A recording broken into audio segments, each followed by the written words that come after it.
নমস্কার বন্ধুরা, আজ চলে এসেছে একটা নতুন রেসিপি নিয়ে। সেটা হচ্ছে মুরগির মেটে আর গিলের এই অসাধারণ তরকারি।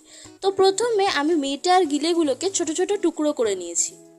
তারপর আমি কড়াইতে দিয়ে দিয়েছি সামান্য পরিমাণ তেল, গোটা জিরে, কুচি কুচি করে কাটা পেঁয়াজ আর গোটা আষ্টেক লঙ্কা। সেগুলো বাদামি কালার হওয়া অবধি ফ্রাই করে নিয়েছি। পেঁয়াজগুলো হালকা বাদামি কালার হয়ে এলে তার মধ্যে দিয়ে দিয়েছি ছোট ছোট টুকরো করে কাটা আলু, আর সেগুলোও ভালোভাবে ফ্রাই করে নিয়েছি।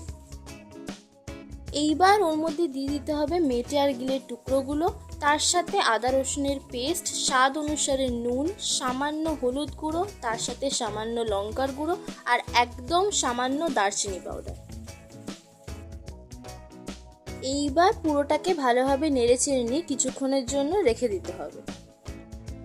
এবার তরকারিতে পরিমাণ মতো জল দিয়ে সেটাকে একটু নেড়েচেড়ে আবার কিছুক্ষণের জন্য রেখে দিতে হবে, যাতে সেটা ভালোভাবে কষে যায়। আর তারপর ফাইনালি আমাদের মেটে আর গিলের তরকারি রেডি। কেমন হলো কমেন্ট করে জানাতে ভুলো না কিন্তু। টাটা।